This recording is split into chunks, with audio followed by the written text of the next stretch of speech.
আমরা সবসময় ভারত সরকারের পর্যটন দপ্তর আমরা চাই সমস্ত অর্গানাইজেশন যারা আছে, যারাই হসপিটালিটি সেক্টরের অর্গানাইজেশন, তাদের যেমন শ্রীবৃদ্ধি হোক, পর্যটনের শ্রীবৃদ্ধি হোক, কারণ তারাও পর্যটনের সাথে ভীষণভাবে জড়িত। তাদের উন্নয়ন হলেই পর্যটনের উন্নয়ন, তাদের ব্যবসা বাড়া মানে আরও বেশি বেশি লোককে পাঠানো, অর্থাৎ আমাদের ভারতের যে ইকোনমিক গ্রোথ, তার জন্যে পর্যটনের আমরা সবসময় চাই যে পর্যটনের জন্য যেমন বেশি করে লোক পশ্চিমবাংলা থেকেও যেমন বাইরে পুজোর সময় বা বিভিন্ন সময় ছুটিতে তারা যেমন ভারতের বিভিন্ন জায়গা, ভারতের কালচার, ভারতের সিনিক বিউটি এবং ভারতের যে সমস্ত ধর্মীয় স্থান আছে সেগুলো যেমন করে দেখতে যাবে, সেরকম করে বাইরের লোকেরাও যারা আছেন, অন্যান্য প্রদেশের লোকেরাও আছে, তারাও যেন পশ্চিমবাংলা এবং পূর্ব ভারত আমাদের যে এরিয়া, আমাদের ইস্টার্ন, সেখানেও তারা আসুক দেখতে। সবাই এতে কি হয়, একদিকে যেমন আমরা আমাদের দেশের সংস্কৃতি, আমাদের বা বিভিন্ন দর্শনীয় স্থান আমরা যেমন দেখতে পাই এবং একে আমরা অন্যকে জানতে পাই, আমাদের একটা মজবুত ভারতের জন্য, একটা শ্রেষ্ঠ ভারতের পেয়ে থাকে যে আমরা ভারতকে জানা বোঝা এবং আমাদের একাত্ম সার্বভৌমত্ব যেন আরও বেশি থাকে, অটুট হয়। আমরা কেন্দ্রীয় পর্যটন মন্ত্রণালয় হিসাবে আমরা পশ্চিমবঙ্গ সহ সারা ভারতেরই প্রতিটা রাজ্যেরই পর্যটনের শ্রীবৃদ্ধি হোক, পর্যটনের উন্নতি হোক, সেটা আমরা চাই। এক্ষেত্রে ভারত পর্যটন যে আমাদের ইস্টার্ন রিজিয়ন আছে, আমরাও যেমন আমাদের মতো কাজ করে যাই, এখানে রাজ্য সরকারও তাদের মতো কাজ করে যায় এবং যারা স্টেক হোল্ডার আছেন, যারা বিভিন্ন পর্যটনের সঙ্গে যুক্ত, সবারই এইখানে কৃতিত্ব, সবারই, যেমন পশ্চিমবঙ্গ সরকার আছে, ভারত সরকার আছে এবং যারা পর্যটন শিল্পের সঙ্গে জড়িত সবারই কৃতিত্ব আছে। এই মেলাতেও যেমন অংশগ্রহণ করছে নিয়মিত করে এবং এটা খুব ভালো লাগছে যে বিভিন্ন রাজ্য সরকার থেকে, রাজ্য পর্যটন দপ্তর সব এসছেন, সাথে সাথে অন্যান্য যারা মেলাও, যারা অন্যরাও যারা অর্গানাইজ করে, আমরা ভারত সরকারের তরফ থেকে চেষ্টা করি সমস্ত অর্গানাইজার তাদের এরকম মেলা আরও বেশি সাকসেসফুল হোক, আরও বেশি করে লোক এতে দেখতে আসুক, স্টল ভিজিট করুক, তারা এখানে এসে তাদের সুবিধা মতো তাদের যে সমস্ত বুথে যাওয়ার জায়গাগুলো সেগুলো তারা পছন্দ করুক। আমাদের ভারত সরকারের তরফ থেকে আমরা সমস্ত মেলায়, যেটা আমাদের পক্ষে সম্ভব হয়, আমরা সমস্ত মেলাকেই আমরা চাই আমাদের তরফ থেকে সেখানে অংশগ্রহণ করতে এবং সেই সমস্ত মেলাকে সাকসেস করতে।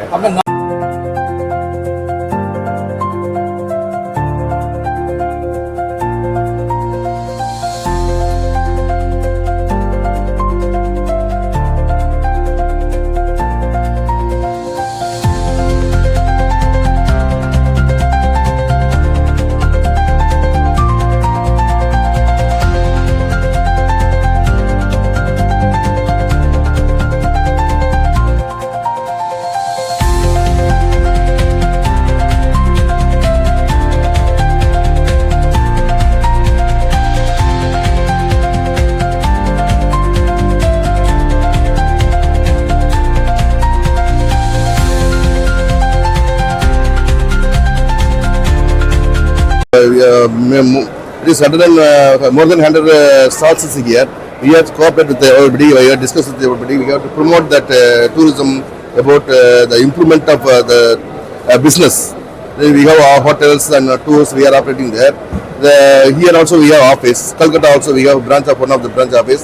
They told please explain that asking the staff. They are well positions going on now. Is improved after the corona. The tour program is going, the tour booking is going very well now. It's improved, not good, it's improved. So this is one of the most important part of the promotion of tourism.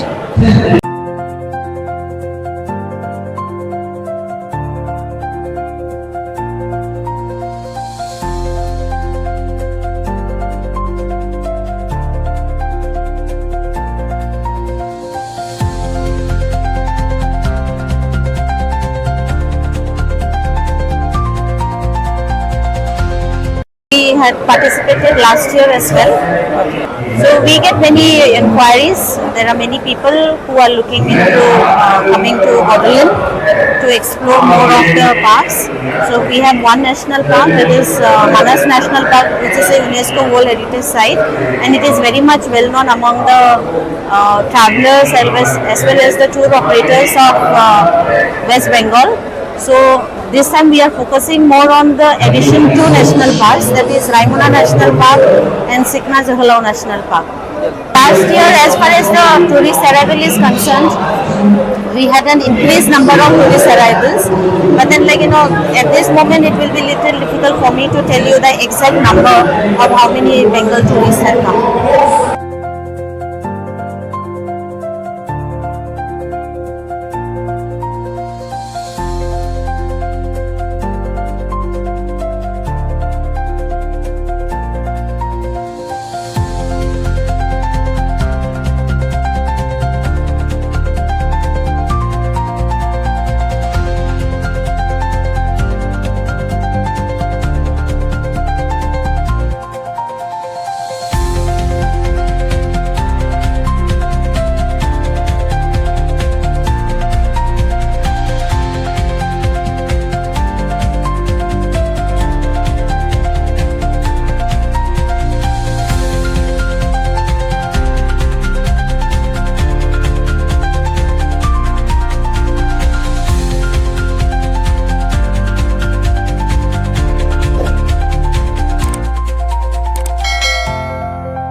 ये कैसे लगा?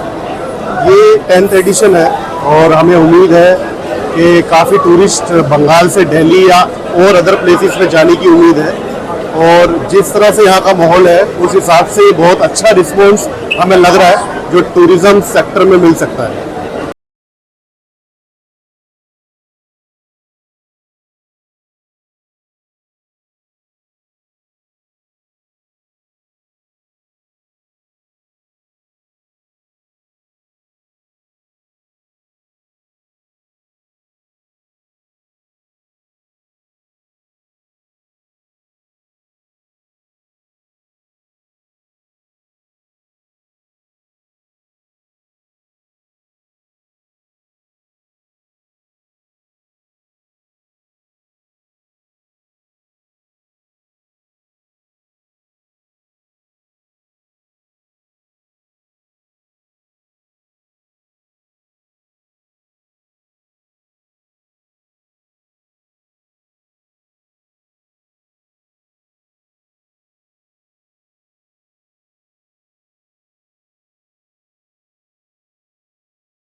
বিটিএফে আমার প্রথমবারই আসা, যদিও আমি জানি যে ত্রিপুরা বরাবরই এই বিটিএফে পার্টিসিপেট করে থাকে।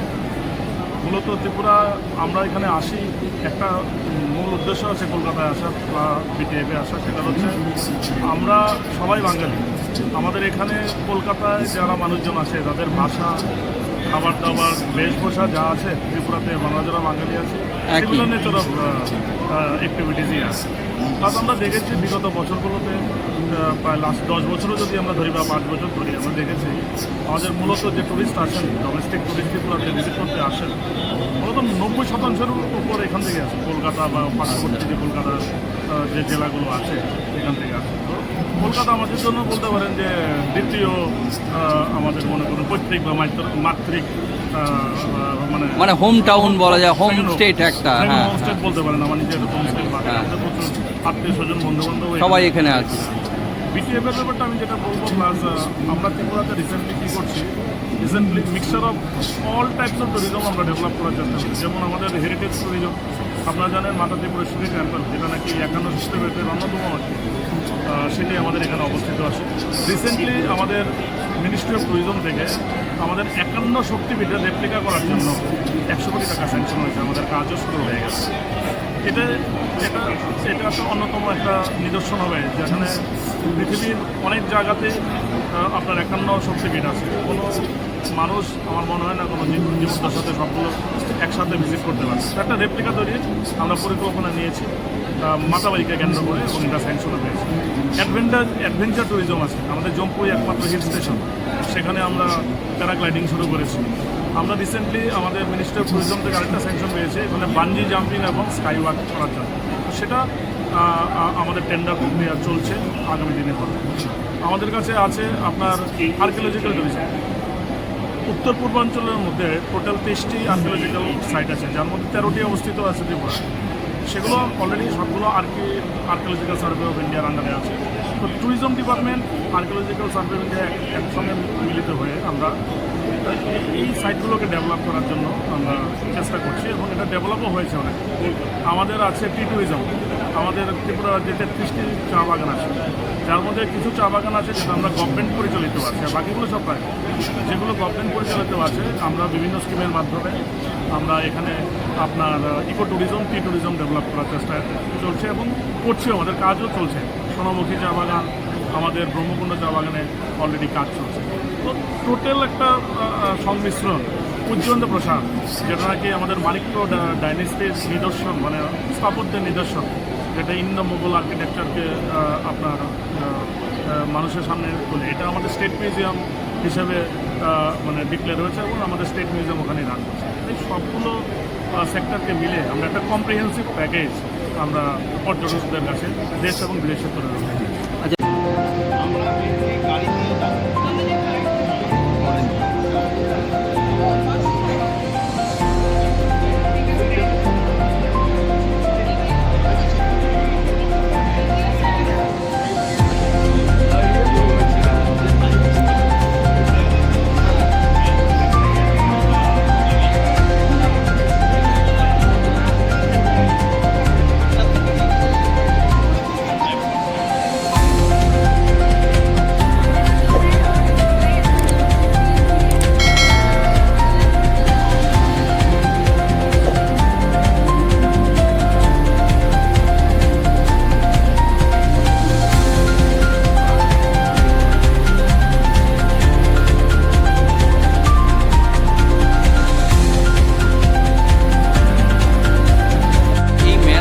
আপনাদের বক্তব্য কি, কেমন লাগছে মেলাটায় অংশ নিয়ে, বিটিএফ এর অংশ নিয়ে? এটা বেঙ্গল ট্যুরিজম যেটা ফেস্টিভ্যাল আজকে ওপেনিং হইল জুন 13, 14, 15 3 দিন যা চলবে কন্টিনিউ। এটা আমি এটা ফার্স্ট টাইম আমি জয়েন করছি। আমাকে এখানে আসার পরে খুব ভালো লাগছে। জায়গাটা খুব ভালো, আয়োজকদের ব্যবস্থা কেমন? না, জায়গাটা খুব ভালো, সেন্ট্রাল পজিশনে, বা এখানে যেগুলো আয়োজক যেটা কমিটি আছে খুব ভালো, বা এখানে যেটা অ্যারেঞ্জমেন্ট আমি আসে দেখলাম খুব সুশৃঙ্খলভাবে হচ্ছে। আমাদের কিছু একটা সুবিধা অসুবিধা থাকলে এখানের খোঁজ খবর নিচ্ছে, অফিসিয়াল লোক রয়েছে, তাকে বলে সঙ্গে সঙ্গে ব্যবস্থা হয়ে যাচ্ছে। খুব ভালো লাগছে। এখানকার লোকজনের খুব হেল্পফুল, কোনো অসুবিধা আমি পাই নাই, সব কিছু ভালোই লাগছে। মানুষেরও ছাড়া আসছে, সব মানুষের মানে প্রচুর মানুষ আসছে, প্রচুর মানুষ প্রথম দিনেই প্রচুর মানুষ। দিনে যতটুকু দেখলাম হ্যাঁ, প্রচুর, কালকে বা প্রচুর আগামী, হ্যাঁ, শনি রবিবার তো আরো বেশি হওয়ার, একদম আরও বেশি হবে। একদম ভালো লাগছে খুব। এটা বেঙ্গল গভর্নমেন্টের একটা খুব ভালো পদক্ষেপ, এটা মানে হওয়াটা খুব বাঞ্ছনীয়। আমি আন্তরিকতার এটা স্বাগতম জানাই। ধন্যবাদ, আমি স্বাগতম জানাই, খুব ভালো লাগছে। ধন্যবাদ।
फर्स्ट डे में ही यहाँ पर काफ़ी क्राउड देखने को मिल रहा है। जैसे झारखंड टूरिज्म जो है अदर स्टेट में भी बहुत पार्टिसिपेशन करता है एग्जीबिशंस में, लेकिन फर्स्ट डे में जो क्राउड देखने को मिलता है उससे काफ़ी ज़्यादा क्राउड है यहाँ पे। तो झारखंड टूरिज्म की तरफ से मैं सभी को धन्यवाद करना चाहता हूँ। उसके अलावा ये है कि हमारे पास झारखंड टूरिज्म में काफ़ी अनएक्सप्लोर्ड डेस्टिनेशंस हैं, तो सभी से आग्रह है कि वो हमारे झारखंड में आए, घूमें, देखें। बाकी अगर पॉल्यूशन लेवल का बात किया जाए तो कोलकाता या फिर आप दिल्ली का पॉल्यूशन लेवल देखेंगे तो काफ़ी हाई रहता है, और आप हमारे अगर झारखंड में देखेंगे तो सबसे मिनिमम आपका पॉल्यूशन लेवल रहता है। तो आप किसी भी सीज़न में झारखंड टूरिज्म आके विजिट कर सकते हैं। टॉप 10 डेस्टिनेशन में अगर देखा जाए हमारा तो सबसे ब्यूटीफुल एक सिटी है नेतरहाट, आप वहाँ विज़िट कर सकते हैं। हमारा पतरातू है, मलूटी है, और हमारे झारखंड को कहा जाता है वाटरफॉल ऑफ द सिटी। तो आपको हर 50 किलोमीटर 20 किलोमीटर के डिस्टेंस पर बहुत सारे सुंदर सुंदर वाटरफॉल देखने को आपको मिल जाएगा। तो ये सारी चीज़ें आप एक्सप्लोर कर सकते हैं वहाँ पे। रिलीजियस टूरिज़्म में देखा जाए तो 12 ज्योतिर्लिंग में एक ज्योतिर्लिंग हमारे झारखंड में है देवघर, जिसको आप देख सकते हैं। उसके अलावा हमारे पास रजरप्पा है, छिन्नमस्तिका, तो ये सारे डेस्टिनेशन हैं जो काफ़ी फेमस हैं। इसके अलावा हमारे पास गिरिडीह में पारसनाथ टेम्पल है जो one of the most world में है, ये फेमस डेस्टिनेशन है हमारे यहाँ। वाइल्ड लाइफ के लिए हमारे पास दलमा वाइल्ड लाइफ सेंचुरी है। इसके अलावा हमारे पास पलामू टाइगर रिजर्व है। ये सारी चीज़ें हैं हमारे पास। अच्छा, झारखंड टूरिज्म के साथ कनेक्ट करने के लिए आपका कलकत्ता में कोई ऑफिस है? यहाँ पर हमारा एक TIC है जिसके ज़रिए आप कनेक्ट कर सकते हैं। उसके अलावा झारखंड टूरिज़्म ने अपना एक वेबसाइट लॉन्च किया है जो टूरिस्ट ट्रेड रजिस्ट्रेशन पोर्टल है। तो जो भी टूर ऑपरेटर हैं जो टूरिज़्म के क्षेत्र में काम करना चाहते हैं वो डायरेक्ट गवर्नमेंट के साथ जुड़ के अपना बिजनेस वहाँ पर एक्सप्लोर कर सकते हैं।